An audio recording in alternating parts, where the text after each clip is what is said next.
Right. Good evening, everybody.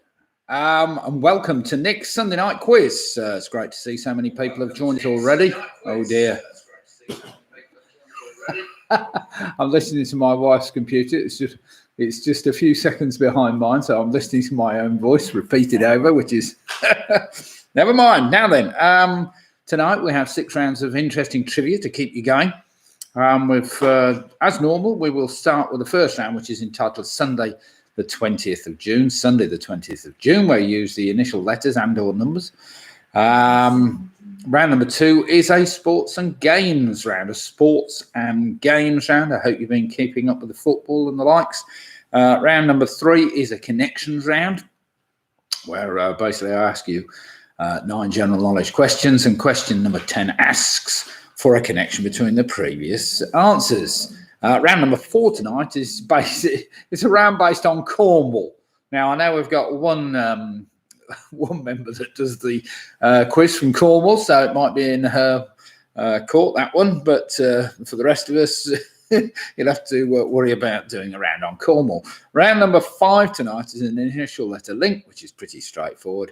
And then to round it off, we have a round of general trivia. Now then, who's online at the moment? Sarah's joined us. So good evening, Sarah. Have you got a full team tonight, Sarah? I trust Russ is with you, unless he's watching the football or the repeats of the Grand Prix or whatever else, as I was earlier. Now then, yes, it's Father's Day today, and I am sporting my new Father's Day shirt. Very nice it is as well. My daughter bought me this. Not quite sure what they are. Palm trees, I think, and plenty of them. So it puts me in that summery mood, I suppose. Not that we're going to be getting back to India in a hurry, but never mind. Right, Clive and Janet, the teasers, have joined this evening. All Jan and I are in sunny Ayrshire. The rest of the teasers are in Teesside, hoping to stay connected. Yeah, I would have thought so. Fantastic. Well, I hope you're enjoying your time in Scotland. Sounds very good. Should have had a full team, and Russ has seen enough football. Oh, excellent. Right. Oh, that's fair enough.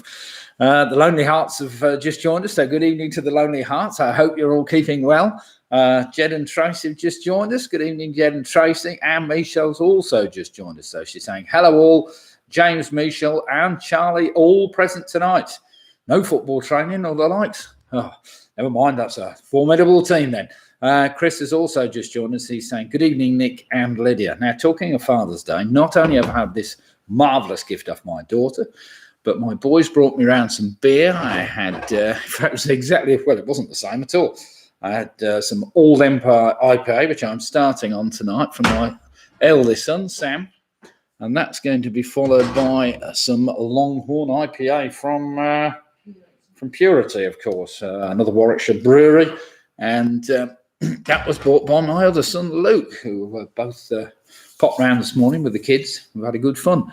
Right, Squeaky Bob's just joined us. They're saying, hello, Neil and Tracy here, ready to go. The Rugby Rotary Club have just joined us. They said, evening all from Rugby Rotary Club, joined by Lee from the States. So good evening to Lee. I hope you're all right.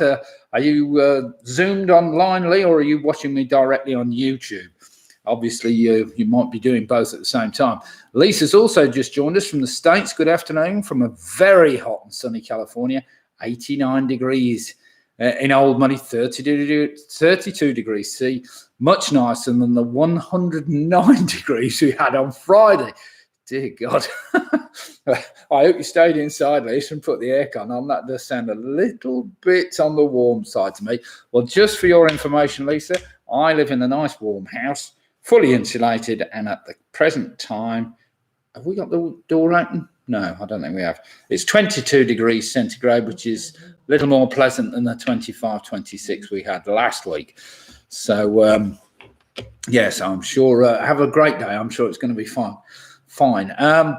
Penny saying, good evening, Nick and Lydia. So good evening to you, Penny. I hope you're keeping well. Mick and Bev are also online from sunny Bilton. So good evening to Mick and Bev. Kevin say Lee is zooming in. Oh, fine. So I just wonder whether you got Zoom on one screen and YouTube on the other. And never mind, he can zoom in. Home Loan 6 have just joined us. So evening, Nick. We're dual screening tonight as we're watching the Golf 2. Excellent. Well, you might find there's an odd golf question. You never know in the sports round, which is round 2 tonight. Lisa saying, yep, we didn't go anywhere on Friday. Well, you can't really if it's that warm, can you? I mean, Angela and I go out to India often, and it's very rarely below about 35, 36 degrees centigrade in Goa, but it's the humidity that can kill you there, which is not that welcome, but never mind. Anyway, congratulations. I must say congratulations to our 3 teams that are in the Euros at the moment, Scotland, England and Wales. I don't know how many of you watched the Wales match this afternoon. It reminded me the Gareth Bale miss. Reminded myself of an occasion when I missed the goal, not from that far out. I mean, Gareth Bale had to do some work. When I missed, it was quite an important game, as I recall. We were playing in some cup match against CRC, which were a good team in their day, certainly better than we were. And we were working very hard to keep them at bay. And I had a golden opportunity up front and managed to miss and put it over the bar from about 1 foot out. The ball hit my foot and probably went straight over the bar. So, so I feel for people that miss goals, but never mind. But, well done to Wales. Anyway, they're already through. I think England and Scotland both got a good chance to get through, so we will see. Now then, just to remind you all, I am away this week, this Wednesday, so there will be no Wednesday quiz this week, but do come and join us again next Sunday. I also just better remind everybody we are beginning to look at the possibility of having the 2 quizzes open back up at the pub again. So we've got target dates of Thursday, the 8th of July, which effectively will replace the Wednesday night quiz, and then Sunday, the 1st of August at the Victoria Inn for the Sunday night quiz. So we will see. Right then, let me just pop through the rounds again tonight. Before that, I will quickly go through some people's comments. We've got Peter Robinson joining in. The famous 5 have just signed in. Robin Miller, just quickly brushing up on my pasties, tin and stargazy pie questions. Excellent. Well done, Robin. That's what we need. In fact, one of those is very close to home. You might need to know that. Peter Robinson, the famous 5 are signing in, and Ian Anthony James St. Don Quixote signing in from Manchester and Rugby. Just the Coop brothers tonight. That's fair enough. Martin Davis, good evening from Hampshire. Martin and Tina joining with the friends Keith and Val for a week links team of 6. That sounds fantastic. Carol Green, Cornish Tyke, has just joined us. Well, you'll be pleased to know, Carol, there is a Cornish round tonight, so you're going to love that. The Ridgeways have just joined us, so good evening to Paul and Trish. I hope Anthony's with you as usual. Mike's also just joined us. He's saying evening all. And Andrew Lewis, the other part of the week links, they've joined us from Yelvertoft. So good evening to Andrew and Jane. Georgie has also just joined us. So that's Georgie, Rory and Linda. The Yorkies have just joined us. PRS also saying good evening, signing in. Now, at the moment, we've got 43 teams or people currently signed in, 44, and it's climbing as we go. So with a few minutes left, let me just go through tonight's rounds again, then I'll go through last week's positions. Now, tonight we start off, round number 1 is entitled Sunday 20th June. Sunday 20th of June. That gives us, wait a minute, how many possible? 1, 2, 3, 4, 5, 6, 7, 8, 9, 10, 14. 14 possible answers in round 1. Round number 2 is a sports and games round. A sports and games, something to do with either games, obviously, or sport. Round number 3 is a connections round. Round number 4 is a round called Cornwall, which should suit Carol Green, our Cornish tyke. We will see how good she is on her home county. Round number 5 is an initial letter link, And finally, round number 6 is just entitled General Trivia. Some general trivia. Those kind of questions that you come across once in a while and you only see them in a quiz, but never mind. Right then, I was going to just run through last week's winners and runners-up, so to speak, and it was a very close competition last week, but the winners overall last week, and it appears they're in Ayrshire at the moment and in Teesside, were the Teasers. The Teasers managed a very impressive 65 points last week, and they pipped a number of teams. We had Carol Green, Pinky and Perky and Split the Difference all managed 64 points last week. They were hotly pursued by the Giffords. That was Jan and Graham Gifford. PRS and Donk Ozoti all managed 63 points, and that was after PRS were leading right up until the last round when they just got overhauled.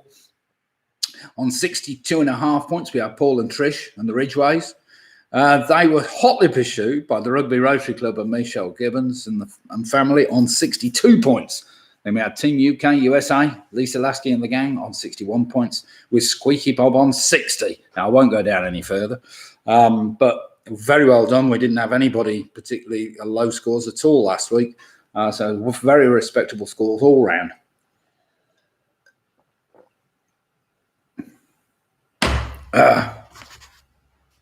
And I thought everybody did, yes, remarkably well. So there we have it indeed, he says, Noni. Now, I don't know whether it's anybody's birthday this week or has anybody had a birthday this week. Does anybody want singing to, just, for that marvellous tune, possibly, that a rendition of something or other? We'll see. Just let me know if it's somebody's birthday or they want to. Wow, wait a minute. Now, that's another interesting thing. Let's see what people are actually on tonight. So, the Giffords have just joined us from Uppertoft, all present and correct. Pick and Mix have also just joined us. So, good evening, Pick and Mix. David and Anderson have also joined us. Good evening from Anne, Dave, Ely, and Maisie. And Carol's also just said connections and Cornwall. Will one cancel the other one out? We will see, because Carol doesn't like connections much, but she does like Cornwall because that's where she comes from. She's on Wild Hair Gluten-Free Pale Ale, 5% tonight. As I say, I've got some interesting. I've got something from Purity, something from Oakham. I've got something from Marston's, and I've got something from Brewdog. So that'll keep me going tonight, I'm sure. Wait a minute now. Penny said yes last Thursday. Now, Penny, was that your birthday last Thursday? Robin's just said nobody wants singing anyway. Well, I'm sure they do. I better get the. You want to get a happy birthday up on your phone, Ange? I better sing to Penny if it was her birthday last week. You don't need to know age or anything, Penny, but I presume it was you're talking about. So happy birthday to you, and I'm sorry I haven't been able to sing yet, but I will do in a minute if you're lucky. So anybody else got a birthday or been interested? Oh, Ian's just joined us. He says hi from Ian and his bottle of trusty Shiraz to keep him going during the quiz. To you, happy birthday to you, happy birthday, dear Penny, happy birthday to you. Hey, happy birthday, Penny, that's just for you. Yeah, Robin's just for, oh dear God. PRS Northern Monk Faith, 5.4%. So is anybody else in any interesting beer tonight? Just let me know if you like. And do feel free, obviously, during the evening to put a few jokes on. I always like some Roy's jokes or Ian's jokes or whatever else. In fact, Robin, anybody else, Matthew's, I don't care. Good jokes are always welcome. What's that? Ian's just said, my cost of living has gone up. Aldi has increased Shiraz by 50 pence a bottle. Penny saying, yes. Well, happy birthday, Penny.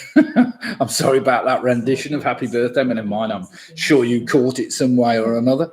Right, then, before we get started, we've just got a couple of minutes to go. Let me just quickly run through the rounds again so we know what we're doing. We're starting off using the initial letters of the word Sunday. 2 numbers, 20. The 2 letters TH followed by the 4 letters of June, JUNE. Same age as you, says Penny. Well, happy birthday then, Penny. That's what I like to see. Oh dear, oh dear. Now then, just top my glass up quickly. What's this? Roy's just saying, hey Nick, went to the optician for an eye test and he said your results aren't good. I asked if I could see them and he said probably not. Very good joke, Roy. I like that one. Oh dear, oh dear. Now then, round number 2 tonight is sports and games. Round number 3 is a connections round. 9 general knowledge questions, where question 10 asks for a connection between the previous 9 answers. Round number 4 is a round on Cornwall, something to do with Cornwall. So as Robin said, if you know everything about Stargazy Pie and tin and mining and stuff like that, then probably you don't need to know much else. Round number 5 is an initial letter link. And finally, round number 6 is just some general trivia to keep us all going. Right, let me just get the quiz up on my screen so I can see what's going on. And we'll crack on. So Lydia is ready and poised, raring to go. Question number 1 then, starting with the letter S. I'm sure we normally give a nice easy one away to start with. What nursery rhyme is a useful vehicle for teaching children the days of the week? It tells the story of a man whose life was lived in just 1 week. So question 1 again, what nursery rhyme is a useful vehicle for teaching children the days of the week? It tells the story of a man whose life was lived in just 1 week.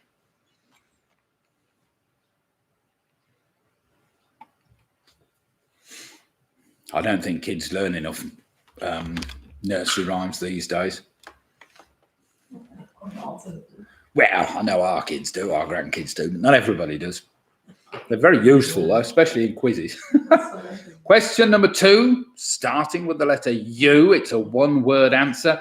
What name was given to special agents of the US Bureau of Prohibition, led by Eliot Ness, who, from 1930 to 1932, worked to end Al Capone's illegal activities? So question 2 again, what name was given to special agents of the US Bureau of Prohibition led by Eliot Ness, who from 1930 to 1932 worked to end Al Capone's illegal activities?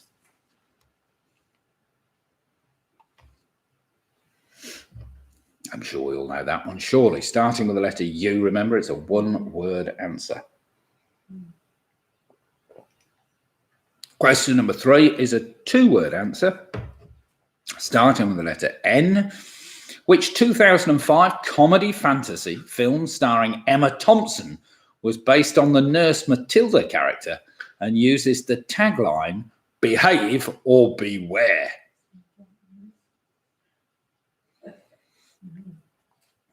Yeah, sounds a bit like my...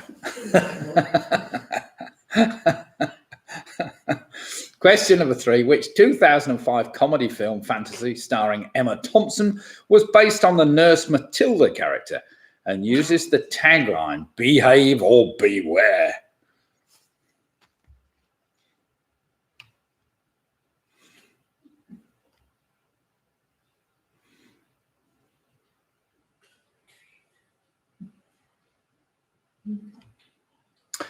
Question number 4, starting with the letter D, very much in the news at the moment, not for this particular case, but what is a thick triangular shoulder muscle? It gets its name because of its similarity in shape to a Greek letter, which I'm sure we're all aware of at the moment. So what is a thick triangular shoulder muscle? It gets its name because of its similarity in shape to a Greek letter.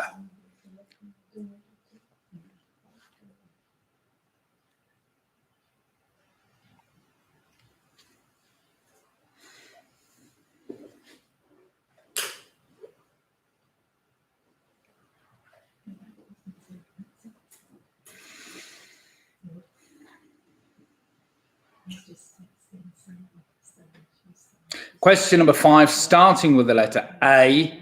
It's a 2-word answer, as we know. It's actually a 4-word answer, but don't worry about it. 2 words will do fine. By what name was an Egyptian cleric who was the imam of Finsbury Park Mosque best known? He was eventually sentenced to life in prison in the United States without the possibility of parole. That's a bit trickier, but never mind. I'm sure if you've kept up with the news over the years, you might know this one. So by what name was an Egyptian cleric who was the imam of Finsbury Park Mosque best known? He was eventually sentenced to life in prison in the United States without the possibility of parole. I just need a 2-word answer. You don't need any smart asses.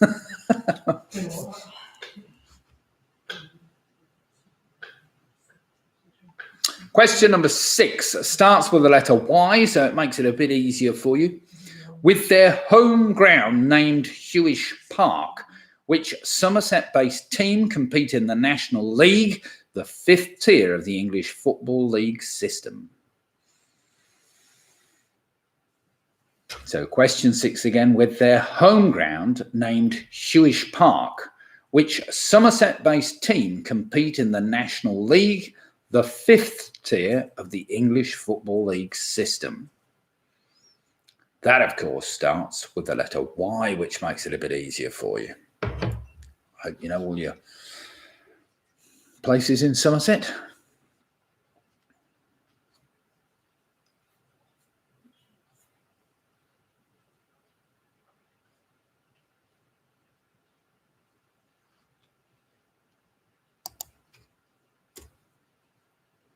Question number 7 is a number, starts with the number 2. It's a 2-digit answer I'm after. The Earth's axis is tilted at approximately what angle?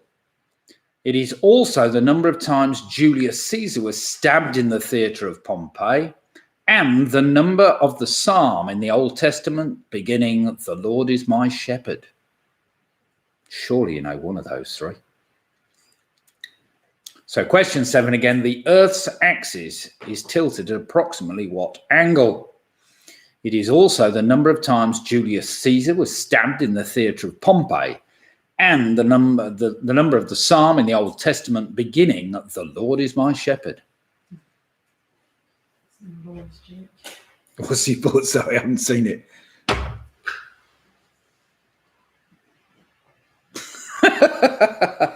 Royce just said, "Hey Nick, I got an email saying I'd won a lifetime supply of tequila, but I'm taking it with a huge pinch of salt." Nice one, Roy. Keep them coming. He must have a book of jokes somewhere. I can't think. Question number 8, starting with a 0. What is the 4-digit dialing code area for the city of Manchester?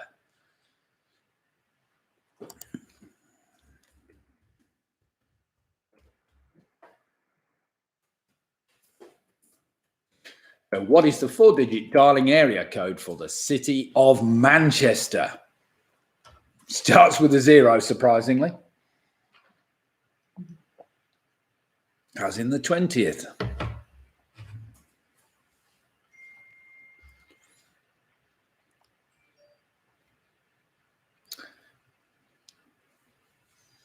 Question number 9.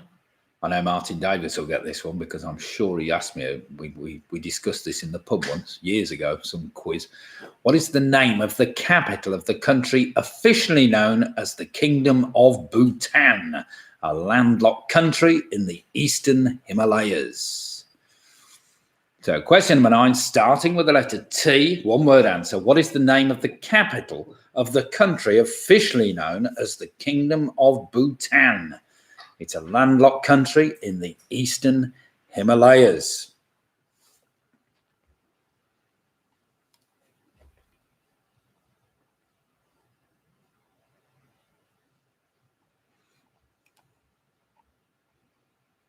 Question number 10, that starts with an H. Question number 10 starts with the letter H. Who was the eldest son of Cronus and Rhea? He was the god of the dead and the king of the underworld, with which his name became synonymous. So question 10 again, who was the eldest son of Cronus and Rhea? He was the god of the dead and the king of the underworld, with which his name became synonymous.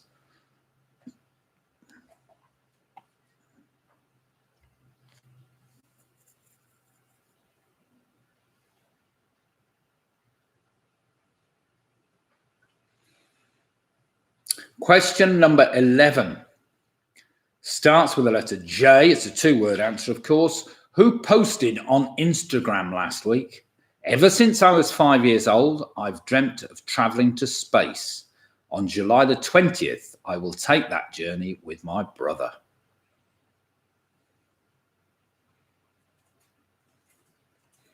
So question 11 again. Who posted on Instagram last week?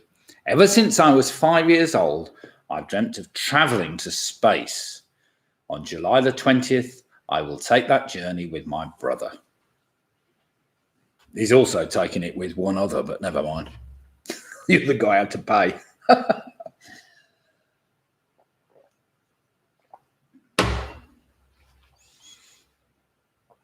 Right, question number 12 is a two-word answer. Starts with the letter U.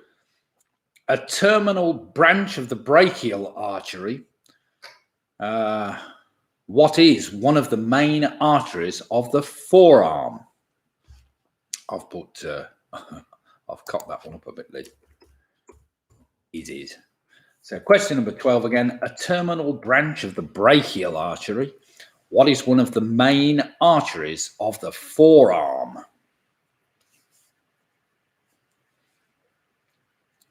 That starts with the letter U, which makes it a bit easier for you.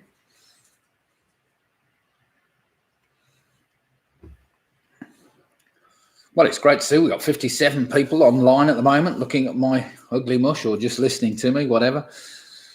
Question number 13, which Japanese multinational consumer electronics company has developed 7 home video game consoles and multiple portable consoles for use with external media? So question 13 again, which Japanese multinational consumer electronics company has developed 7 home video game consoles and multiple portable consoles for use with external media? Just a one-word answer starting with the letter N.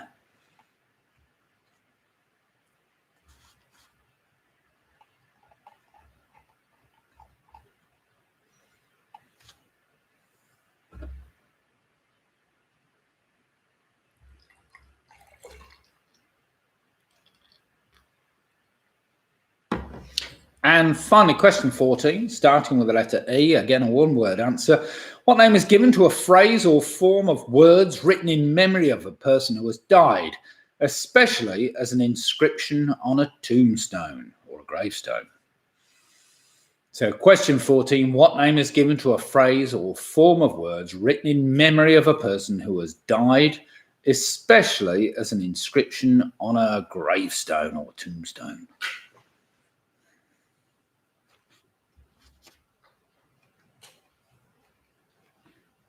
And there we have it. That is the end of round 1. Now, I hope you didn't find those too tricky. There were 1 or 2 testing questions in there, but especially if you're on your own, 1 or 2 of those may be a bit tricky, but I'd expect the teams to manage to get most of those, let's hope.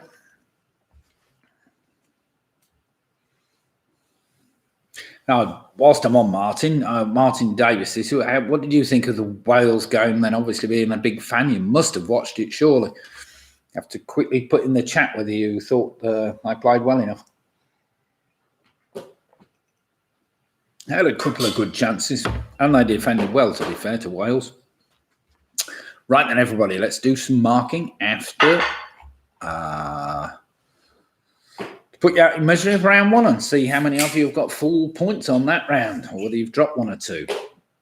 Right, starting with number 1, the S, the nursery rhyme I was after was Solomon Grundy, born on Monday, blah, blah, blah. Question number 2, the name of the US Bureau of Prohibition, led by Elliot Ness, of course, they were known as the Untouchables. Number 3 was Nanny McPhee. Number 4, I was after the Deltoids, Number 5, the name of the Egyptian cleric, that was a bit tricky. You'll have all heard his name, whether you could remember it or not. It was Abu Hamza, or Abu Hamza al-Mazri, if you really must be correct. Number 6, I was after Yeovil Town Football Club. Number 7, the Earth's axis is tilted close to 23 degrees. It's also the number of times apparently Caesar was stabbed. And, of course, it's the Psalm number. Number 8, I was after 0161, the 4-digit area dialing code for Manchester. Number 9, the capital of the Kingdom of Bhutan is Thimphu. Number 10, I was after Hades, of course, the god of the underworld. Number 11, that guy who's going into space next month is Jeff Bezos, one of the richest men in the world. Number 12 was the ulnar artery. Number 13, of course, the games console company was Nintendo. And number 14 is called an epitaph. So well done if you got all those. Right then, everybody, let's have some scores in. So you have all fair. Martin's just said, yes, I watched it from England. Lost a bit in translation. Yes, I watched it from England. Lost a bit in translation. Right, the weak links. They're off with a very respectable 13 points. Well played, the weak links.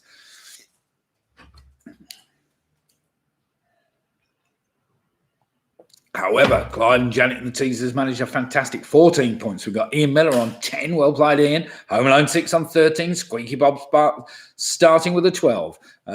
We've got Graham and Jane Giffen on 13. We've got Don Cazotto, a very respectable 14. Carol Green's on 13. Kevin Ken the Rugby Rotary Club are on 14 points. Jen and Tracy are on 13. Split the difference and moved on to 14. Michelle, Charlie and James are on 11. We've got Georgie Lambert, Rory and Linda on 11. The Lonely Hearts have started off with 12 points. David Ann Anderson on 11. Penny Graham on 11. Mick Roberts, Mick and Bev, 14 points. Ian with his bottle of Shiraz, also 14 points. PRS have started with 13 points. Peter Robertson and Famous 5 on 13. Mike Yates on 12. Well played, Mike Yates. We have Lisa Lasky, Team UK, USA on 13. And Paul and Trish have said a dismal 9, missing Anthony. Oh, what a shame. Never mind, Trish. 9 points. Well, there we have it. Right then, round number 2 is entitled Sports and Games. Now, I'm sure you're going to find this dead easy, Paul and Trish. No problem whatsoever. So you'll be able to catch up on this round, I'm sure. So let's see how we go. Sports and games. I know a lot of teams don't like sports, but lots of teams love them. Pick a Mixer on 12. Sharon's put 23 degrees, nullified tomorrow. Ian's put finished watching Formula 1 on 4. Great end to race by Max. Yeah, I'm a big Lewis fan. I didn't actually watch the end of the race because I'd gone off for lunch when I was watching it this afternoon, but never mind. I understand he got overtaken, but never mind. Well played, Max, yes. Right then, I hope you're watching it, Ian, because there might be a question coming up on that.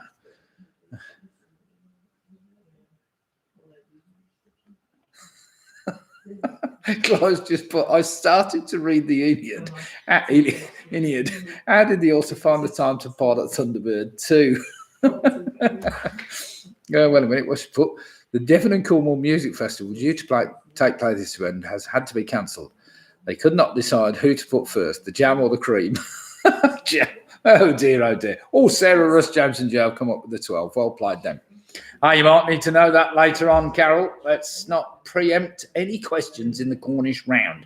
Right, then, question number 1. In the world of tennis, the Australian Open takes place in which major city? So, question number 1. In the world of tennis, the Australian Open takes place in which major city? Now, no stupid answers, you know. It can take place in London or Venice. It's bound to take place in an Australian city, surely.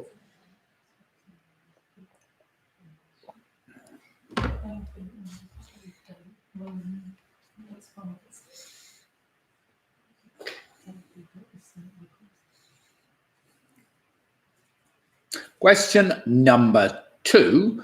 Name either of the 2 events at which Kelly Holmes won gold at the 2004 Summer Olympic Games. Carol's just saying I was there last year. Did you actually go to watch the tennis whilst you were there, Carol?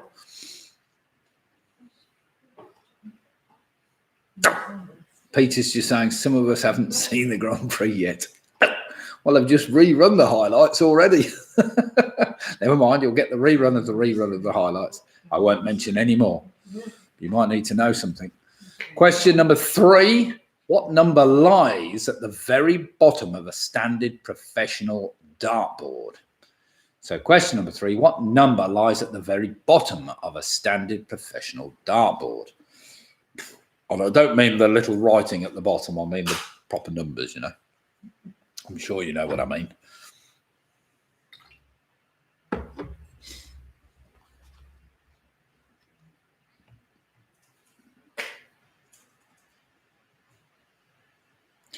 Ian's put, we will show you the pics of Kelly. We was there, got the shirts. Excellent. Well, you'll know that one then, Ian. Good. That's one you'll know. Question number 4. In a game of chess, what playing piece can only make moves where it ends up on a different coloured square to the one it started on? So question number 4. In the game of chess, what playing piece can only make moves where it ends up on a different coloured square to the one it started on?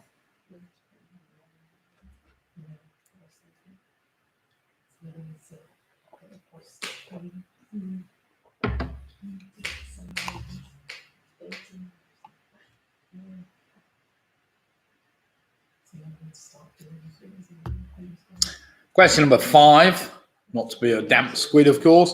In which sport might the Duckworth-Lewis-Stern method be used to calculate a target score? So in which sport might the Duckworth-Lewis-Stern method be used to calculate a target score? Oh.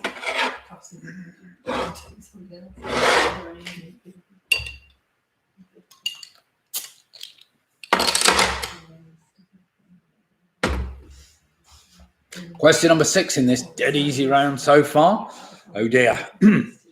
Which driver finished 3rd in today's French Grand Prix to earn himself 15 points in the Drivers' Championship?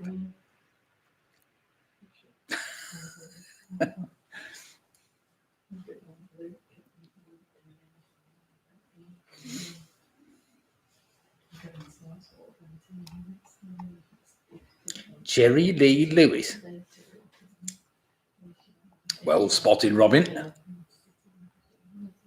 So which driver finished 3rd in today's French Grand Prix to earn himself 15 points in the Drivers' Championship?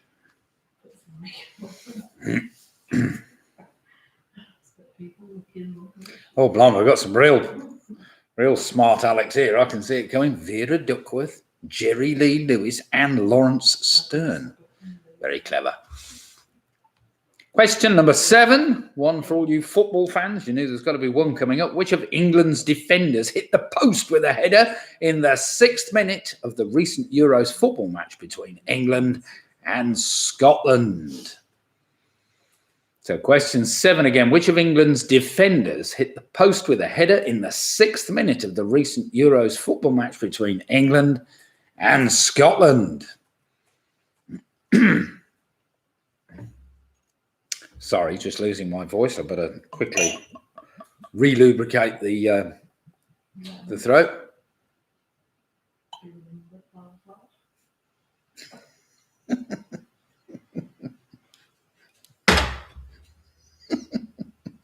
Oh dear.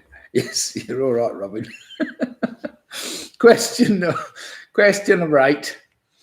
At the age of 53, who became the oldest player to win a major golf tournament when he did so at the PGA Championship last month? So question 8 again. At the age of 53, who became the oldest player to win a major golf tournament when he did so at the PGA Championship last month?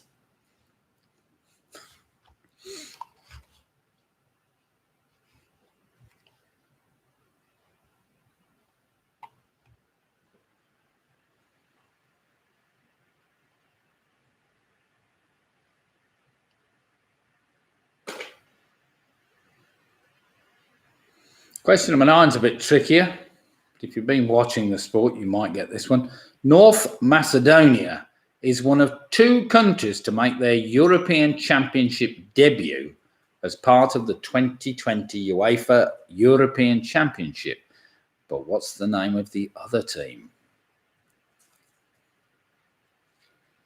So question 9 again. North Macedonia is one of 2 countries to make their European Championship debut as part of the 2020 UEFA European Championship. But name the other.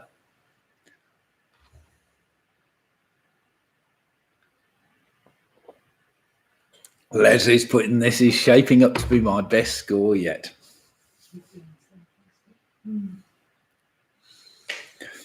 No, he's not sarcastic. There's no sarcasm in that whatsoever. He's just telling me it is actually going to shape up to be his best score ever. Isn't it, Leslie? No, he's not a big sport fan. No. But there's only one round on sport, so there we have it. And finally, question number 10. What is the name that was given to the police officer on the go-to-jail square in the game of Monopoly? I have to say, you've got to be a bit of a Monopoly-ite to get this one, but never mind. So what was the name that was given to the police officer on the go-to-jail square in the game of Monopoly? We all know that the guy in the jail was Jailbird Jake. Jailbird Jake. Oh, dear. But what was the name of the arresting officer? That's all you need to know.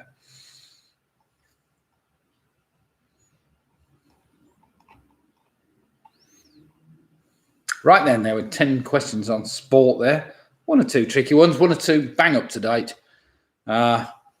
Just sent you a pic, said Ian. Unfortunately, and it's on my phone, which is viewing me at the moment, you see, so I can't actually look at it. But never mind, I'll look at you. I'll look at the picture later. Is this with you with Kelly Holmes? I dread to think.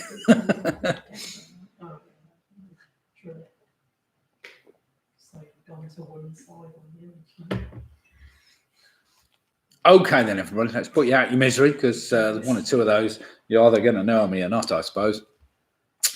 And I'm sorry for some people that haven't watched the Grand Prix. At least they'll know who's in 3rd place.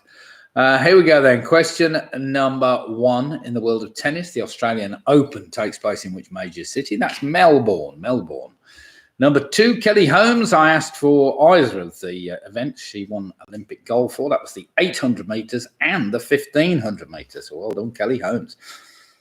Number 3, what number lies at the very bottom of a standard dartboard? That's the number 3, of course. Number 4, in the game of chess, it's the knight, which changes colour every time it's moved in an L shape. Number 5, in which sport might the Duckworth-Lewis Stern method be used to calculate a target score? That's cricket. Number 6, which driver finished 3rd in today's French Grand Prix to earn himself 15 points in the Drivers' Championship? That was Sergio Perez. Number 7, which of England's defenders hit the post in the 6th minute in the recent match? That was John Stones. Number 8, at the age of 53, who became the oldest player to win a major golf tournament when he did so at the PGA last month? That was Phil Mickelson. Number 9, North Macedonia, one of only 2 teams with their debut as part of the 2020 UEFA. The other was Finland. And finally, number 10, he's known as Officer Mallory. Officer Mallory, the arresting officer of Jailbird Jake, of course. So well done if you got that. So there were some very tricky ones in there. And Leslie, don't worry, because I'm sure you're not the only one that will have scored not particularly well. But hang in there. We've got some other rounds to come, which you might catch up in, I hope. Right then, everyone, let's have some scores in. So how have all fared? So the Yorkies have moved on to a very credible 19 points. Michelle, Charlie and James on to 18 points. Let's have some more scores. We've got Jed and Tracy on 21. David and Anderson on 16. The Wheatlinks have moved on to 18. We've got Sarah, Russ, James and Joe on 19. Les saying a magnificent 3. Graham and Jane Gifford on 19 points. We've got Emil on 17. PRS have moved on to 20. Mick Roberts, 23. Up with this sport today. Well played, Mick. The Lonely Hearts have moved on to 17. The Famous 5 on 22. Penny Graham saying, oh dear, 14 points. Never mind. Rugby Rotary Club have moved on to 22 with the Teasers on 23 points. Don Quixote on 22. Home Alone 6 on 21. Carol Green on 21. Well played. Everybody in the 20s is doing very well, I have to say. Split difference, 24 points. Pick a Mixer on 21. Team UK USA on 22 points. So at the moment, we've got Ian. He's got 8, including 3 guesses. Well guessed, Ian, because there were 1 or 2 guesses. Mick Roberts is saying Monopoly is not a sport. You're right. Trish is on 16 points. And Mike Yates is on 16 points. Trish is saying we are displaying our ignorance to the whole world. No, we're not. And Ian's saying I hate sports. I told you, a lot of people, it's funny, you know, because you go to a pub quiz and majority of them seem to love music and sport, and that's it. There's a lot of people, that's all they want. But general knowledge quizzes hard to come across. So when I put sport rounds in or whatever, it's a game, isn't it? Right. You're right, Roy. It's a game, though. Yes, it was. Worth Mick put Monopoly is not a sport. Well, Mick, I keep telling you, you've really got to learn all those characters. You must have got them off to Mallory. I've told it you many, many times before. Right, round number 3 is a connections round. Carol Green's going to love this because she loves connections rounds. But even Carol knows that it's Cornwall coming up next, so she should be fine. Right then, connections. 9 questions. They're all general knowledge, plus a final question asking for a connection between the previous 9 answers. So then everybody's scores are in, I think. So let's see. Question number 1, probably the hardest in the round, actually. In the TV series Rocky and Bullwinkle, what type of rodent is Rocky? Now, if you don't know that straight away and you can work out the connection, you might not want to worry about that, but never mind. So in the TV series Rocky and Bullwinkle, what type of rodent is Rocky? It's going back a bit, I have to say. I think it was first shown in the USA in the 50s, this thing, but never mind. Rocky and Bullwinkle. Question number 2 is a bit easier. In the 1939 film, The Wizard of Oz, which character sings the song, If I Only Had a Brain? Oh, Squeaky Bob, I've got a kind of sad face. 16 points. Never mind, there's plenty of catching up yet, Squeaky Bob. So question number 2, in the 1939 film, The Wizard of Oz, which character sings the song, If I Only Had a Brain?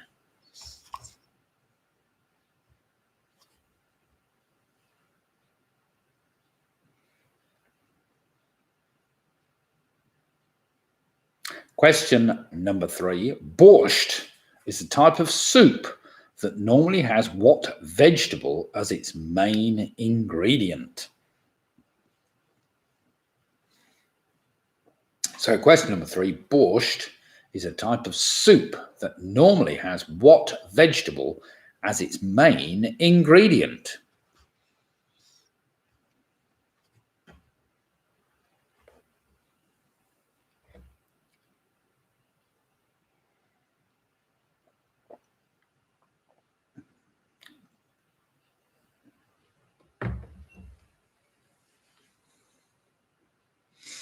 Question number 4, featuring on its coat of arms, what wading bird is the national bird of the Bahamas? Again, you might like to wait until you got the connection if you can. So featuring on its coat of arms, what wading bird is the national bird of the Bahamas?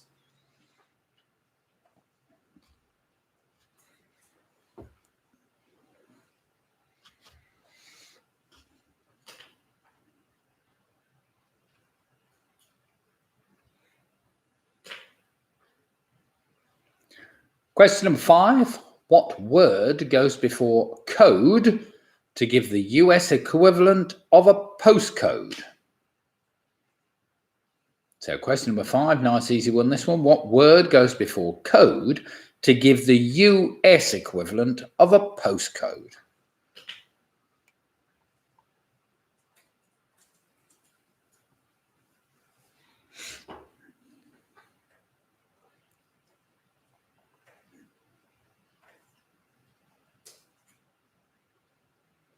Now then, how many of you fathers out there today have had presents and gifts off your children or whatever else?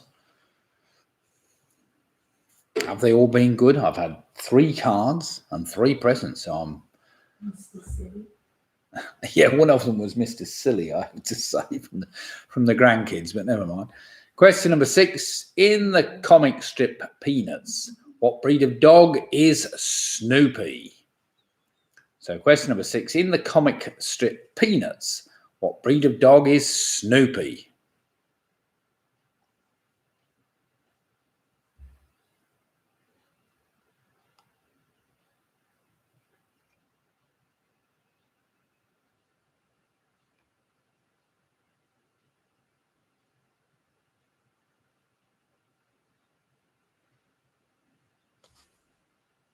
Well, I'm sure we all know that one. Well, let's hope we all know that one. Question number 7 is a music question.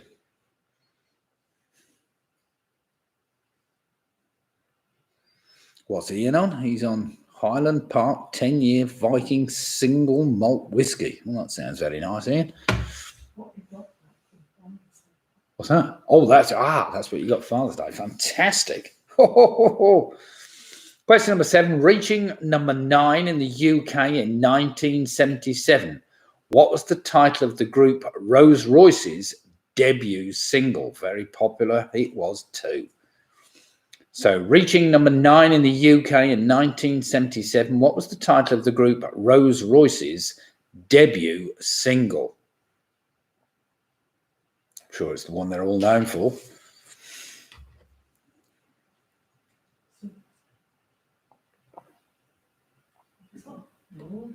What's that?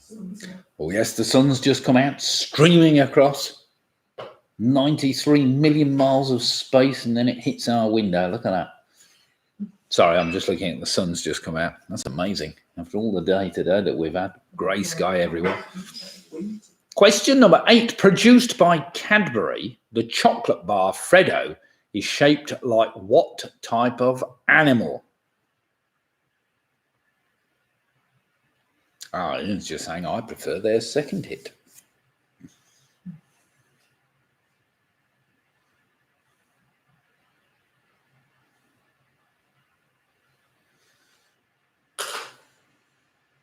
So question number 8, produced by Cadbury, the chocolate bar Freddo is shaped like what type of animal?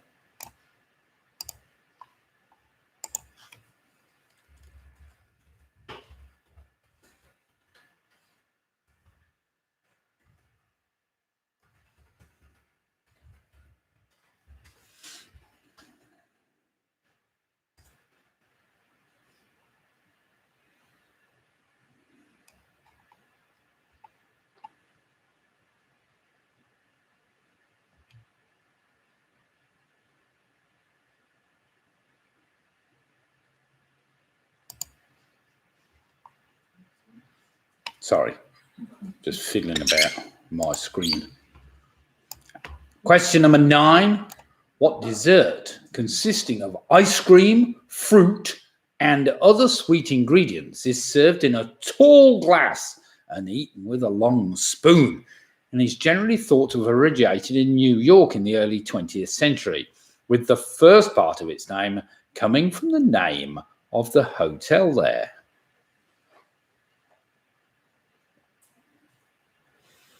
So question number 9, what dessert consisting of ice cream, fruit, and other sweet ingredients is served in a tall glass and eaten with a long spoon, and is generally thought to have originated in New York in the early 20th century, with the first part of its name coming from the name of a hotel there?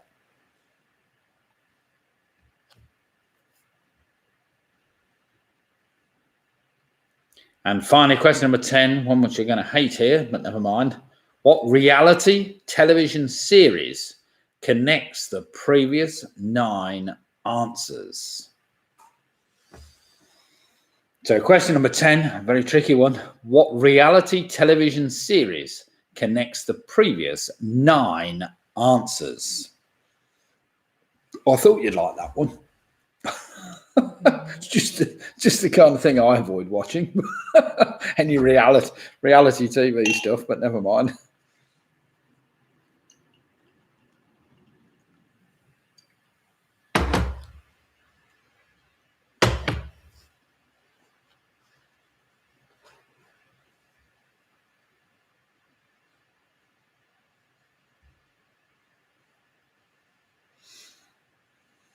Not at all, saying Carol. Well, you'll be pleased to know, Carol, the next round's Cornwall, so you'll be all right with Cornwall. You should know 1 or 2 things about Cornwall. Well, I've cycled Cornwall a few times. Let me have a think. 1, 2, 3 times I think I've cycled Cornwall.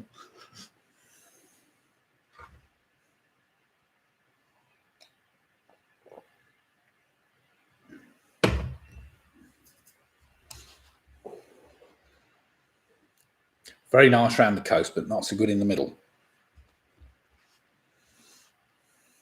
was my opinion of it, but never mind. Perhaps a bit. So do we need any of those repeating? I think we're all right. Lydia's written them all down for you. So we're basically after a reality television series that connects the previous 9 answers. I don't know whether any of you watch much reality television, but if you do, you'll probably know the answer to this one.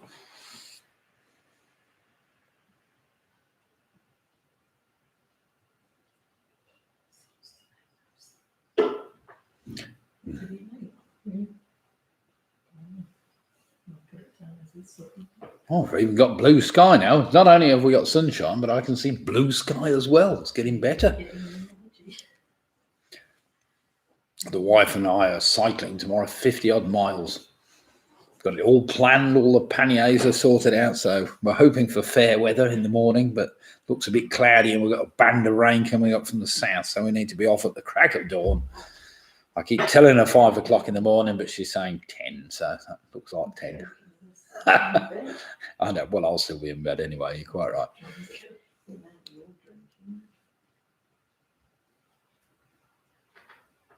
Wait a minute. When you say I've cycled Cornwall, a statement in itself makes no sense. Have you cycled round Cornwall or through Cornwall? Well, starting 3 times in Land's End, surprisingly, Robin. I've cycled through Cornwall into Devon 3 times from Land's End in different directions, obviously different routes, but never mind. Right then, let's just go through. I've got it, you think, says Carol. Right, here we go. Let's go through the answers to the previous round, the connections round. 9 general knowledge questions in the TV series Rocky and Bullwink. What type of rodent is Rocky? He's a squirrel. A squirrel. Number 2. In 1939 film Wizard of Oz, which character sings the song If I Only Had a Brain? That was the Scarecrow. Number 3, borscht, of course, is a type of soup which uses vegetable. The beetroot, of course, was what I was after. Number 4, featuring on its coat of arms, what wading bird is the national bird of the Bahamas? That's the flamingo. Number 5, it's a zip code. Number 6, of course, was a beagle. Number 7, Royce's debut single was Car Wash off their album, Car Wash. Number 8 was a frog. Number 9, the dessert I was after was a Knickerbocker Glory. And Knickerbocker Glory. And of course, what reality television series connects the previous 9 answers? It's The Masked Dancer. The Masked Dancer. I have to say, the masked singer, the masked dancer just befuddles my brain, they do, but never mind. Can't really see how this is reality at its best, but there we have it. So let's have some scores and see how you've done. Trisha's just said no blue sky in Welton. No, we've definitely got blue sky here, definitely, because a big white cloud just went past a second ago, and we've still got sunlight as well. Never mind. Might even have a sunset if we're lucky, but never mind. Right then, Squeaky Pop, they've moved on to 26 points. Carol's pleased with herself. She's saying yes, yes, yes, but she hasn't put a score down. Ian Miller, he's added 9 to his score, 26 points. PRS are on 30, and David and Anderson on 25. Ian Miller saying, and in Lawford, yes, got sunny skies in Lawford. The Yorkies, that's Georgie, Rory, and Linda have moved on to 28. Leslie's put utter drivel. Yeah, the programme or the quiz. Don Cazotti have moved on to 29. The Giffords, Graham and Jane, moved on to 26 points. Sarah, Russ, James and Joe, they've moved on to 27 points. We've got the Weaklings on 25. Mick Roberts still doing very well on 32 points. Mick and Bev. Carol Green on 31 points. We've got the Famous 5 on 29 points. Jen and Tracy are on 30. Michelle saying, oh dear, we are having a bad night. Never mind. They're doing all right, though. 27 points. Home Alone 6. The other Crick team have moved on to 30 points. Penny Graham has moved on to 24, with Paul and Trish Ridgway on 23. The Lonely Hearts Club on 25. Rugby Rose Club are doing well, 32 points. We've got Pigamix on 30. Clive and Janet, the Teasers, are on 32 points. Split the Difference, however, is still in the lead with 33 points. Ian, he's added 7 to his score, moved on to 29 points. Mike Gates is on 24. Team UK, USA, very respectable, 32 points. So we've got some teams doing very well tonight, I have to say. One or two others really struggling, and one or two others in the middle there somewhere. should we say. Now then, round number 4 is entitled Cornwall. Well, what could be more Cornish than obviously tin, as Robin said, stargazing pie, which I'm not going to mention. I'm not going to give them all away. So here we go then. Round number 4 is all about Cornwall. We start off with the flag of Cornwall. The flag of Cornwall, called St. Piran's flag, features a white cross on what colour background? I would have guessed it, even though I didn't know it, but I would have guessed it. So the flag of Cornwall, called St. Piran's flag, features a white cross on what colour background?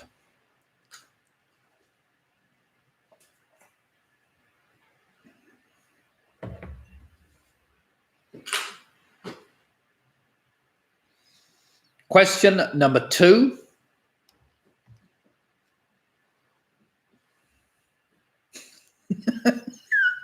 Ian's just put, would it be on a white one? A white cross on a white background. Very distinctive. It could be.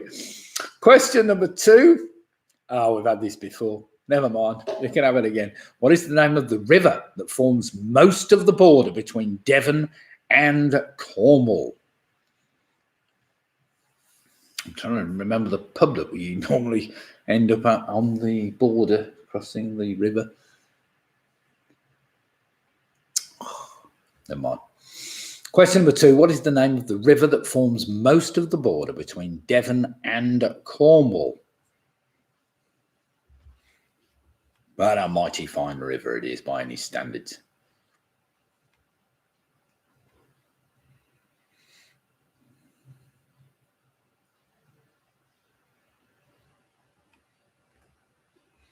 Question number 3. This is a method my father used to use in his bakery when he made these. What name is given to the method used to form a seal along the side of a Cornish pasty before baking it? It's a one-word answer that I'm after. So what name is given to the method used to form a seal along the side of a Cornish pasty before baking it? I'm not sure it's a definitive word, that, but never mind. Blimey, the sun's getting even stronger now. Bouncing off the wall in my kitchen here. Maybe getting some generation. What's that? Go and plug the car in. Yeah, I better go and plug the car in. It looks like we can plug the car in now. Probably have to generate a few watts at this time of night. Question number 4. What is the name of the seaside resort in Cornwall that hosted the G7 summit in the June of 2021?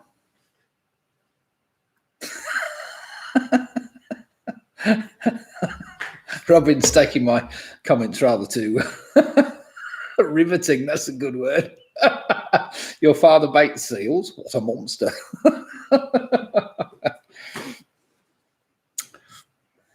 He used to seal his pasties, so to speak, to stop them leaking, obviously. You don't want leaky pasties, do you? The cow's putting and spread coronavirus. Oh, I've heard you got it bad in Cornwall. Don't give me all that. It's from probably from all the police officers that came down. Did I repeat number 4? No. Well, if I didn't, let's move on to number 5. Question number 5. It's nothing to do with me, you'll be pleased to know, Robin. Why did Land's End receive worldwide publicity in the May of 2012? A very significant year, I'm sure. So why did Land's End receive worldwide publicity in the May of 2012?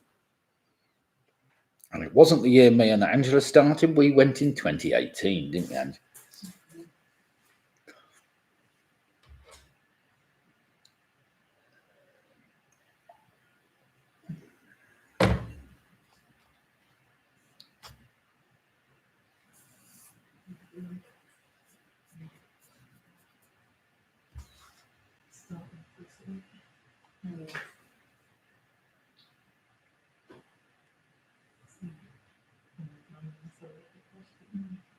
Question number 6.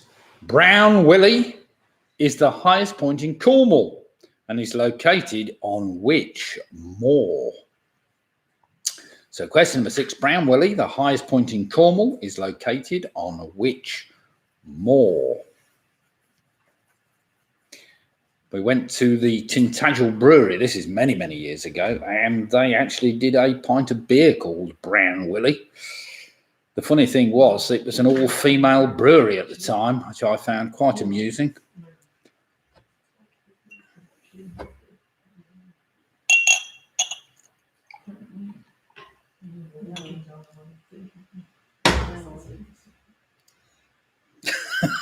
Carol's just emphasised the fact that she can see Brown Willie from our house. So well done, Carol. I can see some clouds and things in the trees.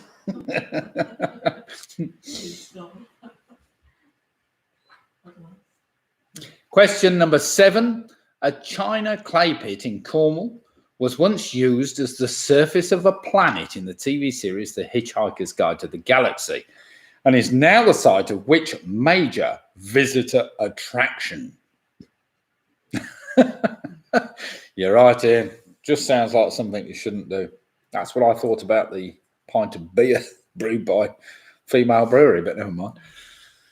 So question 7 again. A china clay pit in Cornwall was once used as the surface of a planet in the TV series The Hitchhiker's Guide to the Galaxy and is now the site of which major visitor attraction?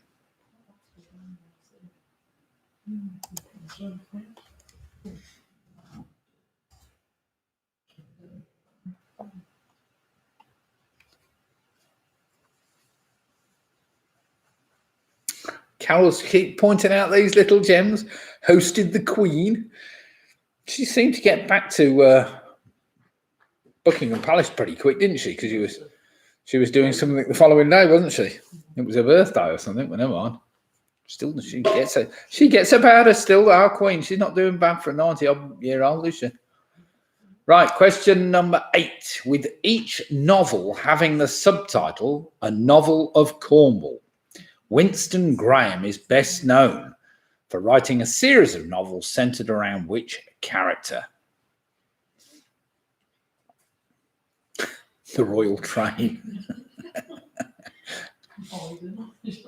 So question 8 again. With each novel having the subtitle "A Novel of Cornwall," Winston Graham is best known for writing a series of novels centered around which character?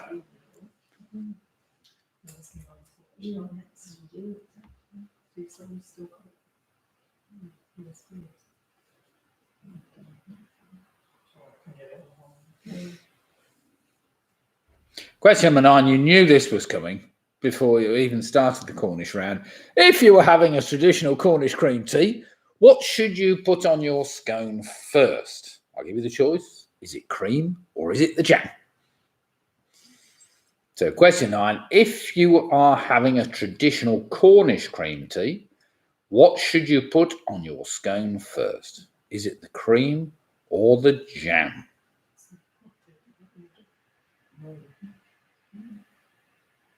There is nothing better than a thick dollop of clotted cream with some nice strawberry jam and a warm scone. You can't go wrong, can you, really? Pure indulgence.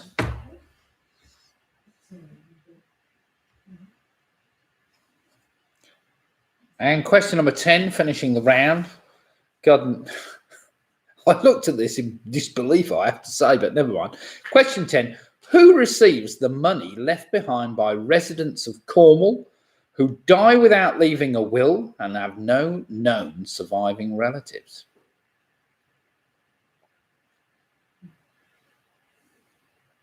So question number 10, who receives the money left behind by residents of Cornwall who die without leaving a will and have no known surviving relatives?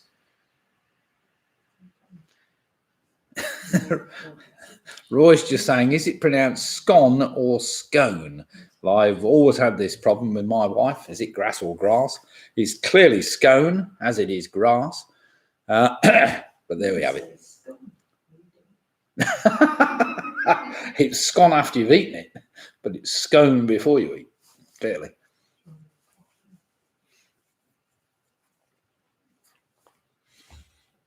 So there we have a round on Cornwall. It wasn't particularly tricky, I hope. Robin's just correcting me, saying the OED gives both pronunciations as correct. Well, they probably are, Robin. Yeah, that's what I said. It's only a scone until it's scone. Oh, dear.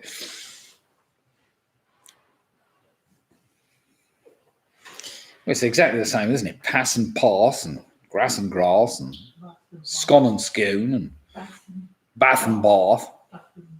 Now, to be fair, when I go down to Bath, occasionally. Oh, dear. Robin said, I looked it up years ago to settle an argument. So it didn't actually settle the argument, Robin. It just Carol Green and Lancashire residents, right? Perhaps we'll have a round on Lancashire next week, see how we fare with that. Okay then, everybody. Actually, that's a good idea. I can pick a county each week. It's got to be famous for something, haven't they? Right, here we go then. These are the answers to your Cornish round, the Cornwall round. Let's see how we've done. What about Shrewsbury or Shrewsbury? Clearly Shrewsbury, isn't it? Can't be Shrewsbury. Shrew. That's a Shrew. It always reminds me very much of the Monty Python sketch with the woody words and the titty words, you know. The ones that sound a bit more... Oh, the woody words, sorry. Shrewsbury is definitely more woody. Right, here we go then. Question number 1, the flag of Cornwall. Called St. Piran's flag features a white cross on a black background. Number 2, the river I've after was the River Tamar. Number 3 apparently is called crimping. You crimp your edge of the pie. Number 4 is Carbis Bay. Number 5 I was after, of course, it was where the starting point of the 2012 Summer Olympics torch relay started, apparently at Land's End. Then proceeded to travel all the way up the country and back down again, but never mind. Question number 6, Brown Willie is the highest point on Bodmin Moor. Bodmin Moor, some great pubs on Bodmin Moor. Question number 7, the Eden Project. Question number 8, of course, was Ross Poldark, that character in the Winston Graham series of novels. Number 9, apparently you've got to put the jam on first if it's a Cornish green tea. And final number 10, who receives the money left behind by the residents of Cornwall? It was the Duke of Cornwall, the Prince Charles. How does he get his hand on all that amount of money? No wonder they're loaded, is it really? They get all the money off everybody else. Dear, oh dear, oh dear. So you work all your life and you leave it to nobody, and then it all goes to the Duke of Cornwall. Never mind. Right, there we have it. Let's have some scores in. So we're all faring. Squeaky Bob moved on a fantastic 35 points. Ian Miller added 7 to his score with 33 points. Clive Janet, the Teasers, they've moved on to 42 points. Well played, the Teasers. Jen and Tracy moved on to 39. What's Robin put? Neil Farage said you pronounced his surname to rhyme with the place you keep your car. So he'll always be Farage to me. Peter Robinson, the famous 5, for 38 points. We've got Carol Green. Thank goodness she got 10, 41 points. Sarah, Russ, James and Joe with a very respectable 36 points. Still ahead of the Weak Links, who are desperately unlucky with 35 points. The Lonely Hearts are not far behind on 34 points. We've got Michelle, Charlie and James on 37 points. Kevin King, Rugby Roach Club, they're doing very well on 42 points. Graham and Jane Given on 36 points. We've got Georgie, Rory and Linda. Just gone off my screen. They're on 36 points. David and Allenson are on 33 points. PRS have moved on to 40 points with the Home Alone 6 on 39.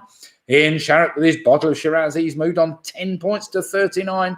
Ian Anthony James, Don Crusoe, just the two of them tonight on 38 points. Pigamic on 37. Mick and Bev, 42 points. Well done, Mick and Bev. Penny Graham, 10, 2 rounds in a row. Moved on to 34 points. Well played, Penny. Chris Meads and Split the Difference. They've moved on to 43 points. I think they're still possibly in the lead. I don't know. Trish and Paul Ridgway have moved on to 31. Lisa Lasky, she's saying dropped one more than we should have done. 41 points. Mike Yates on 29. Well played, Mike. So Split the Difference on 43. Rugby Rotary Club are on 42. We've got the Teasers on 42. We've got Carol Green on 41. I think Mick and Bev, where's he? 42 for Mick and Bev as well. So it's very, very close. Come on, Mick Roberts. It's only 2 of you. Let's see how you can fare tonight. Right, round number 5, initial letter link. 10 questions on general knowledge where the answer to the final question can be spelled out by rearranging the first letters of the first words in the first 9 answers. We know how these initial letter links work. So here we go then. Question number 1, round number 5. The Charleston is a dance named after the largest city in which US state? It is a place I've been to. So question 1, the Charleston is a dance named after the largest city in which US state?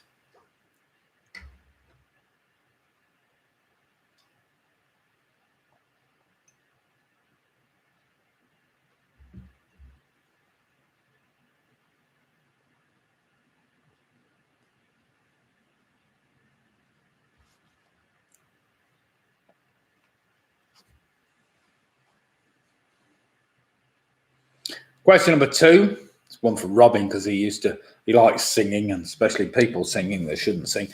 Employee Howard Brown appeared in a series of adverts for Halifax in the early 2000s, the first featuring singing a song to the tune of Sex Bomb, but with what word in place of Sex Bomb?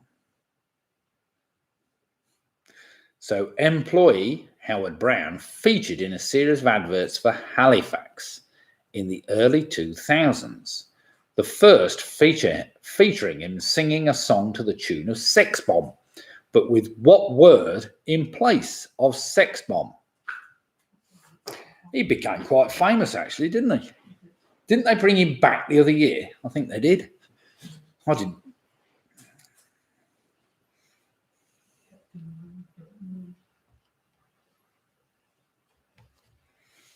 Question number 3, we haven't had a bit of science tonight, so it's a little bit of science. A carbohydrate is a chemical compound that contains only carbon, hydrogen, and which other element?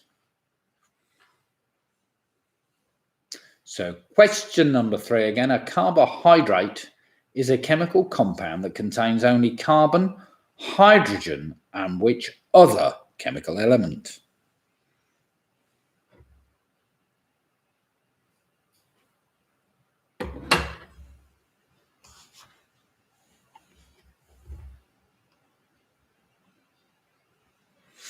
Question number 4, you've got to be up to date with this one. Listen carefully.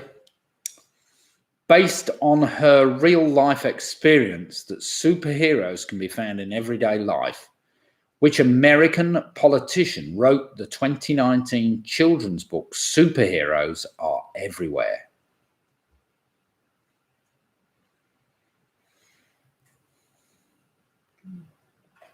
Think up to date. You need to think up to date for that one. So based on her real life experience, that superheroes can be found in everyday life, which American politician wrote the 2019 children's book, Superheroes Are Everywhere?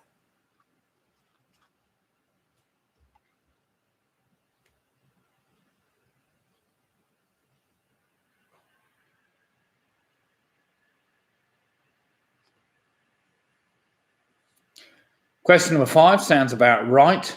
The term Spice Boys, obviously with a reference to the Spice Girls, was commonly used in the media in the 1990s to refer to a number of footballers at which English Premier League club? So question number 5, the term Spice Boys was commonly used in the media in the 1990s to refer to a number of footballers at which English Premier League club?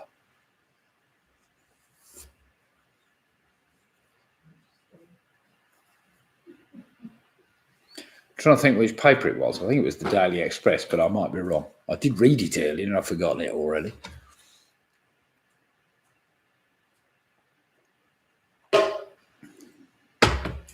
Question number 6. According to a well-known proverb, what should you make while the sun shines? It's not babies. So question number 6, according to a well-known proverb, what should you make whilst the sun shines?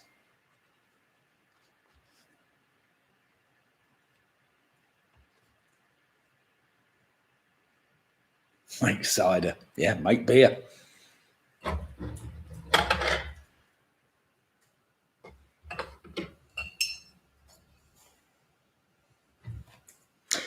Question number 7.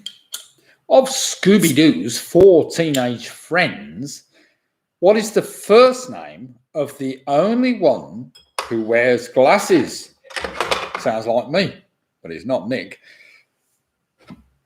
So of Scooby-Doo's 4 teenage friends, what is the first name of the only one who wears glasses?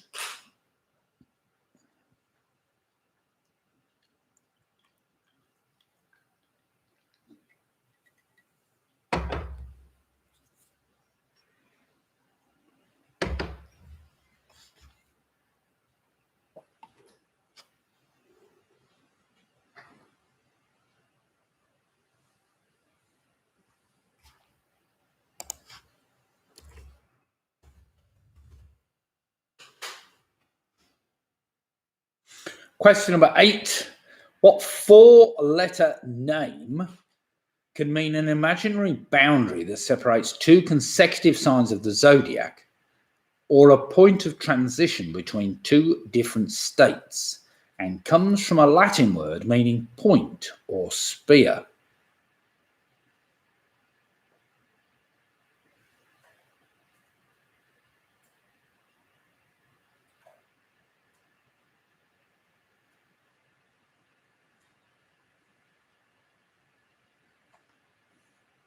Trying to understand what on earth Robin's on about. She's always not wearing them, thus creating comic jeopardy. I can understand that. What's that? I know he's referring to the glasses. She's always not wearing them. She's always not. Oh yeah, it's just a way of, yeah, sorry.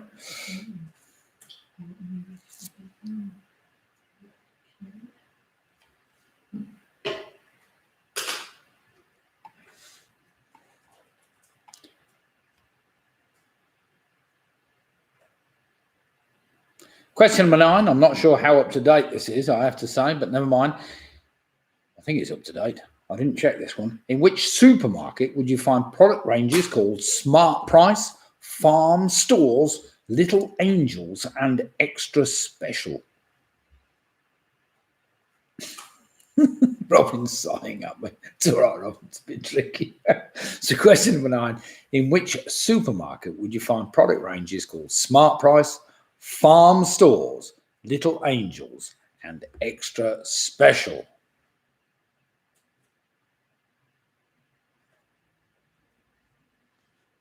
Anyone watch Jeremy Clarkson's Farm on Prime? No.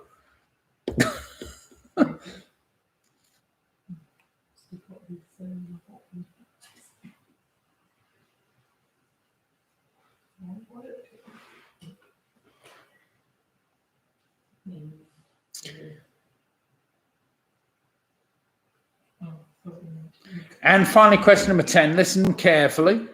The first letters of the previous 9 answers can be rearranged to spell the 2-word title of which 1990 hit single by the B-52s, which was inspired by a cabin near Athens in Georgia, where the band conceived an earlier hit single.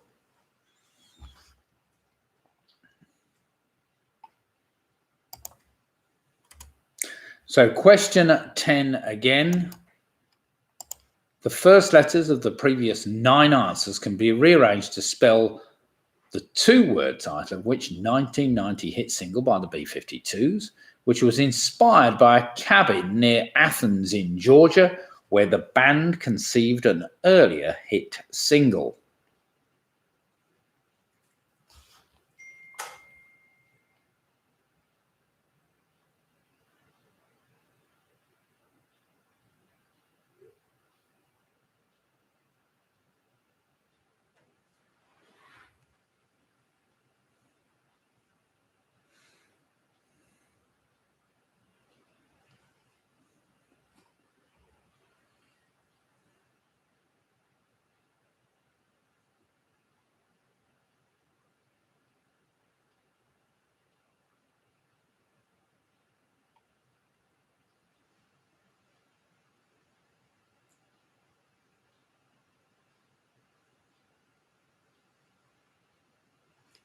Right, how have we all fared with that round?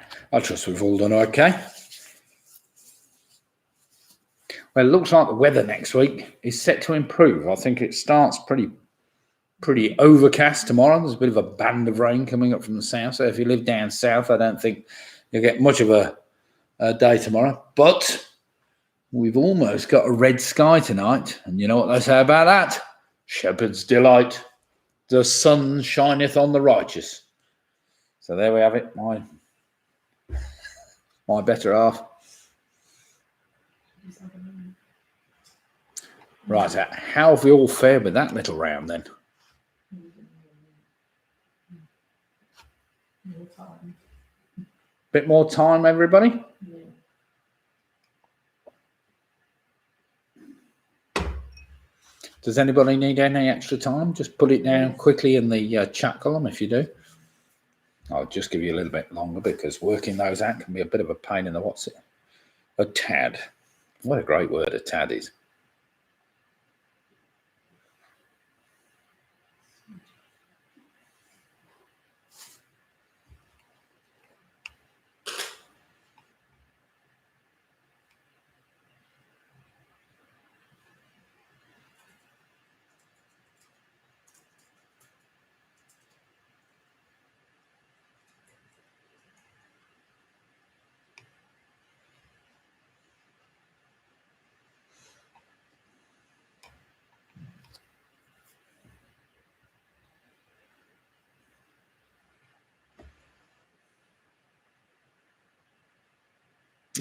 Ian's just put, might not have got all the answers, but got the connection.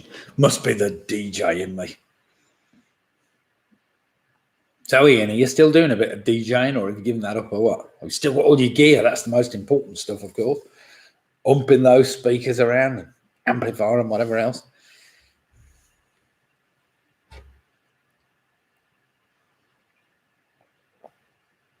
I've been rebuilding a turntable over the last 2 months. It's taken me ages, but never mind. And I'm still not convinced.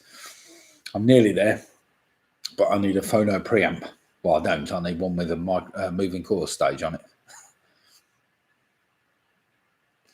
Ian saying retired, still got the vinyl. Excellent.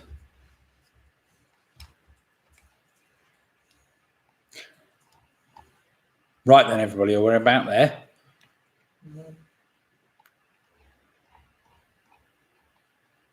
I'll just give you another 30 seconds and then we'll get swapped. Surprisingly, the temperature is exactly the same as when we started the quiz. 22 degrees centigrade in here, 72 degrees Fahrenheit. And yes, we're beginning to get a little bit of, almost a little bit of red sky.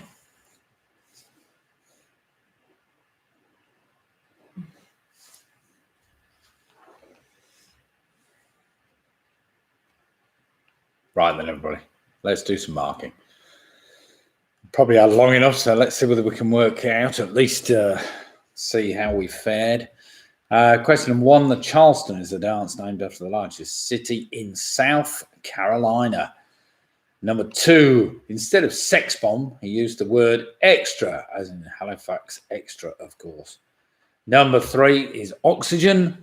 Number 4, based on her real life experience, what superheroes can be found in everyday life, which American politician wrote the 2019 children's book, Superheroes Are Everywhere. That was Kamala Harris. Kamala Harris, the US Vice President, of course. Number 5, the term Spice Boys referred to the members of the Liverpool team. Number 6, according to the well-known proverb, what should you make while the sun shines? That's hay, of course. Number 7 was Velma. Number 8 is called the cusp. What 4-letter name can be an imaginary boundary? Well, on the cusp, of course. Number 9 was Asda. And finally, of course, that song I was after was called Love Shack. Love Shack. So well done if you got that. I'm sure most of you probably worked the song out. It was trying to work the rest backwards, but never mind. So well done, everybody. Let's have some scores in, see how I've all fared after that round. PRS have moved on to 50. Carol Green's moved on to 51 points. Well played, Carol. Anybody in the 50s is doing remarkably well at the moment. Sarah, Russ, James and Joe, 46. We've got the Rugby Rose Club, 50. 2 points. Well played them. Georgie Lambert and the Yorkies, that's Georgie, Rory and Linda, 44 points. Michelle and Charlie and James are on 47. We've got Ian Miller on 40. We've got the Lonely Hearts on 43 points. Brandon James Gifford on 46 points. Home Alone 6, 49 points. The Wheat Links are on 45. The Teasers are on 52 points. Mick Roberts is on 51 points. Jed and Tracy are on 48. Squeaky Bob moved on to 44. David Ann Anderson on 32. Paul and Trish are on 36 points. We've got Don Quixote with the two Cook brothers on 48 points. Pick and Mix are on 46. Team UK, USA 10 that time, so on 51 points. And Penny Graham's on 41 points. So well played, Penny. So teams out there at the moment. Oh, we've got Ian coming with 49 points. Well played, Ian. He's picked up 10 as well.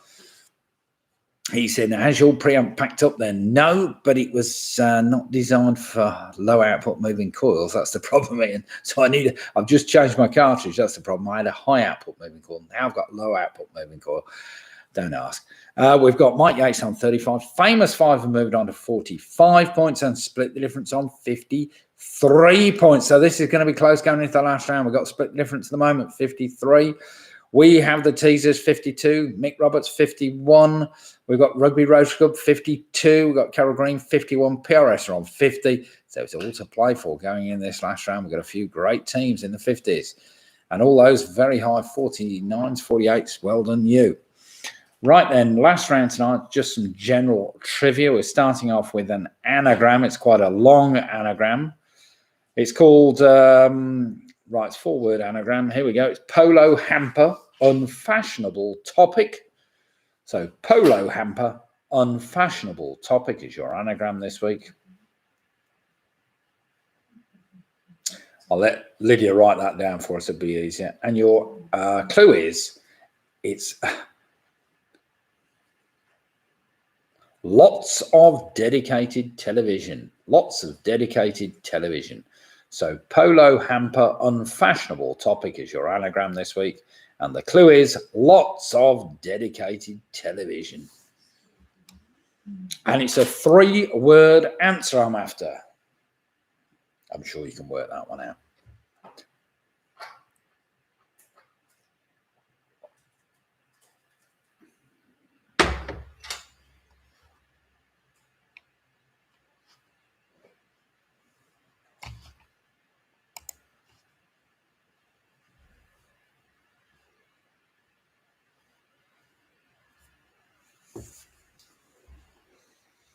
Question number 2 may well favour Team UK USA, but we'll see. In which major US city has it been illegal to bury the dead since 1901 because of limited space and the price of real estate? The city outlawed burials and moved all the cemeteries to neighbouring Colma.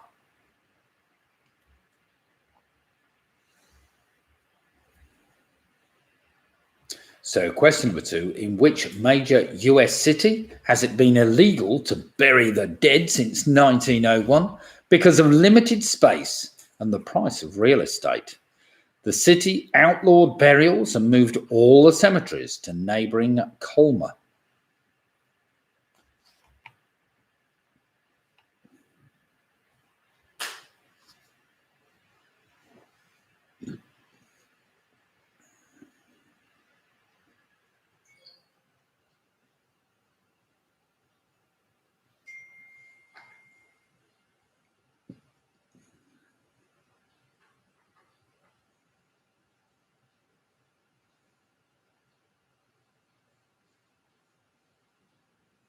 Presumably that means that Colma's full of dead people. Dear God. Right, question number 3. With a name borrowed from the military, what word did Benjamin Franklin use to describe multiple Leyden jars in 1748? So question number 3, with a name borrowed from the military, what word did Benjamin Franklin use to describe multiple Leyden jars in 1748?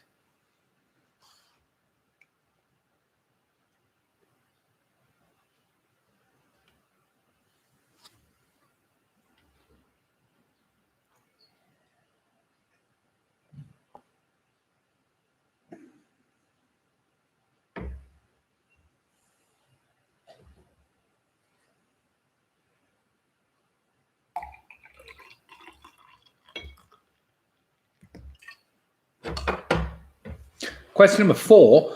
Which measure was first mentioned in British law in 1439 in an attempt to stop cloth sellers avoiding taxation? I'm sure you can work that one out if you think about it. So which measure was first mentioned in British law in 1439 in an attempt to stop cloth sellers avoiding taxation?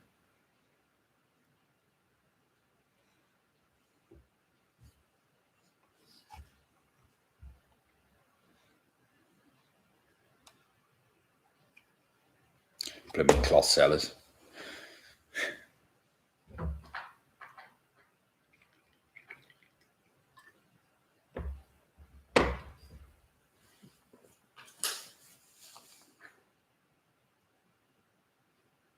Question number 5. I'm sure all you people that watch films regularly will get this one. Jono will know this, back to front.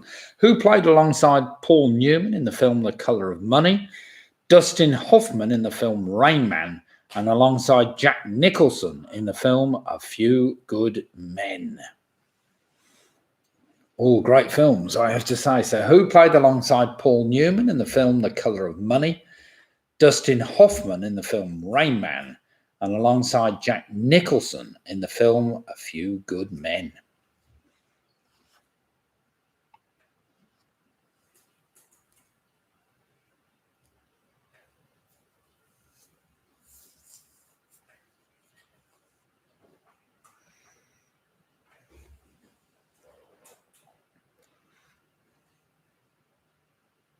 Right, just 5 questions left tonight's quiz. Now, do remember, we are going to be starting the quiz at the Victoria Inn Sunday nights on the 1st of August. So any teams that are interested in coming back in and doing the quiz, 1st of August. And we're also starting a new quiz on a Thursday night on the 8th of July at the Alexandra Arms, which should be good. That's going to be run by Kevin Starkey. So 2 dates, if, of course, you live in Rugby, which I know a lot of teams don't, but never mind. But next time you're in Rugby, you can always come and join us. Question number 6 then. Which is greater in width?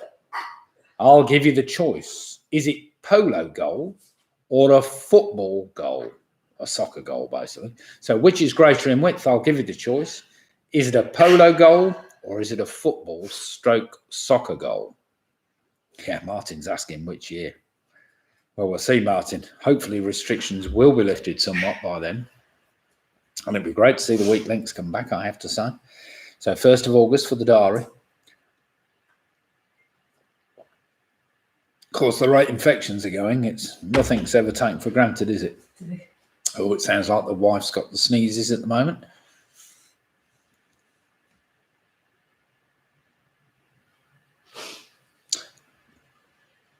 Question number 7. What is a device fitted to a vehicle that automatically records its speed and distance together with the driver's activity selected from a choice of modes? So question 7 again. What is a device fitted to a vehicle that automatically records its speed and distance together with the driver's activity selected from a choice of modes? Any of you long-distance drivers will know about these devices. Something I've never had to worry about, I have to say.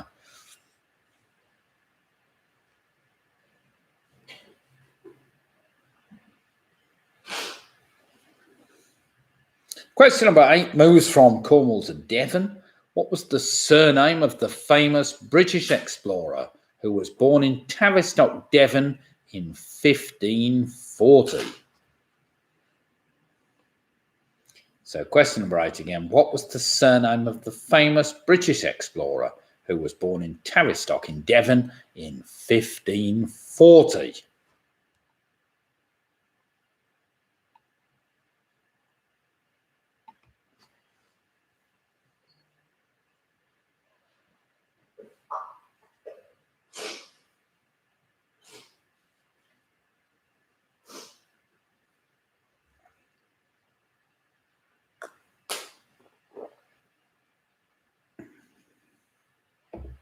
Right, the penultimate question in tonight's quiz.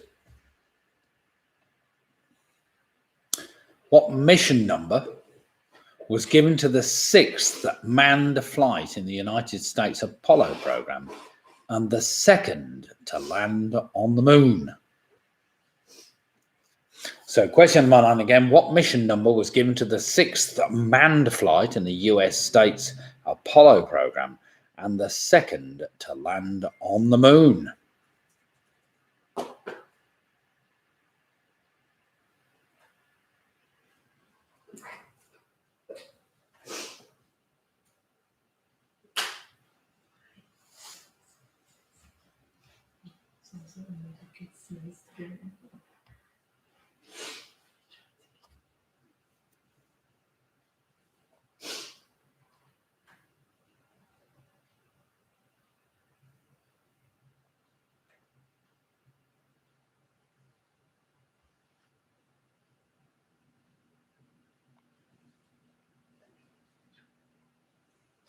And finally, question number 10. It's an optional question, this one. In what year was the first hand-operated traffic signal invented by J.P. Knight and installed outside the Houses of Parliament in London? I will give you the choice. Was it 1868, 1898, or 1918? So question number 10 again, in what year was the first hand-operated traffic signal, which was invented by J.P. Knight, installed outside the Houses of Parliament in London? I'll give you the choice. 1868, 1898, or 1918?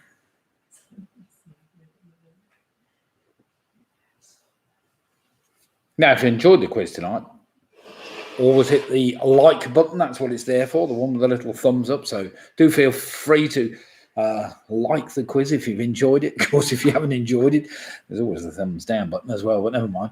The more likes I get, the better we get on YouTube ratings and all that. Not that it's important, but who cares? So then, yes, 10 general knowledge questions there. I hope you didn't find them too hard. 1 or 2 tricky ones, but not completely impossible.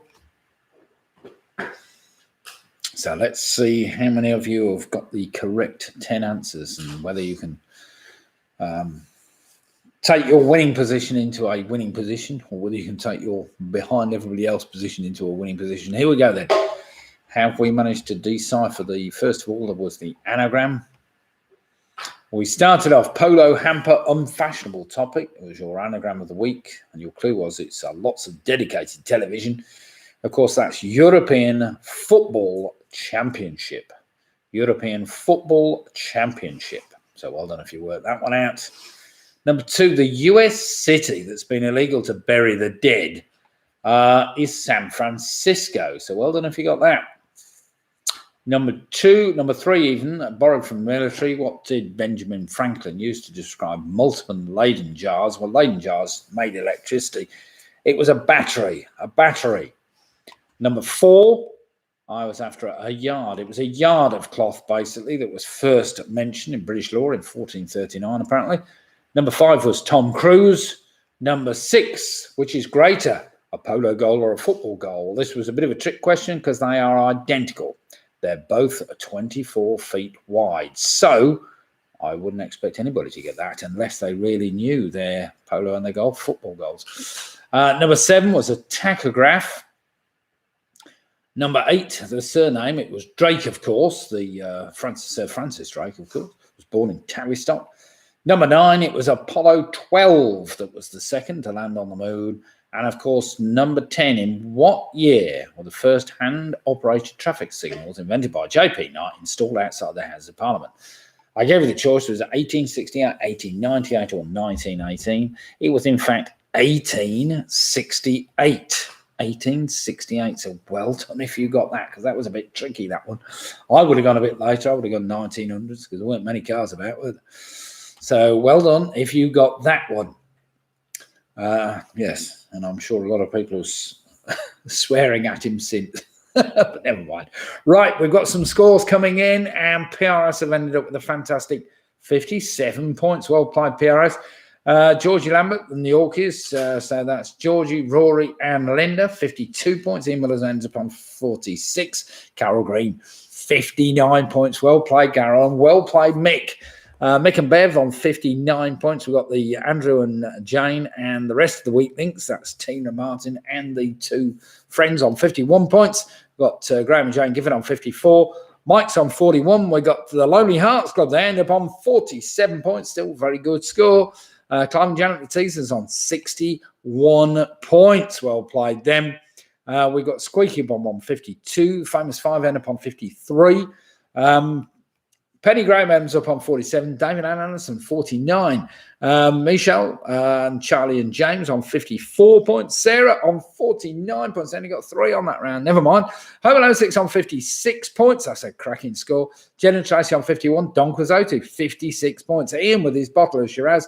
He added 9 on that round to his score, 58 points. Pigamix on 53. Team UK USA finish on 60. Not too bad. No, they're happy with that. Split the difference on 61. I think they're happy with that. Thanks, Nick. Wait a minute. Have we got any other scores coming in? So it appears split the difference with 61.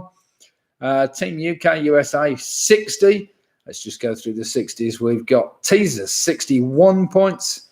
And we've got anybody else in the 60s? I'm trying to see. Teasers.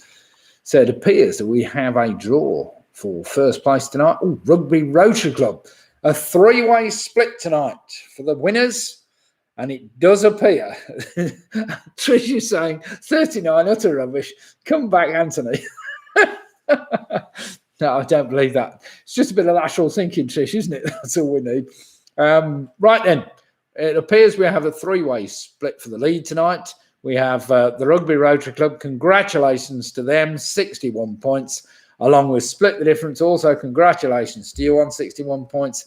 And we've also got the Teasers. Congratulations to Clive, Janet, and the gang on 61 points. So well played, everybody.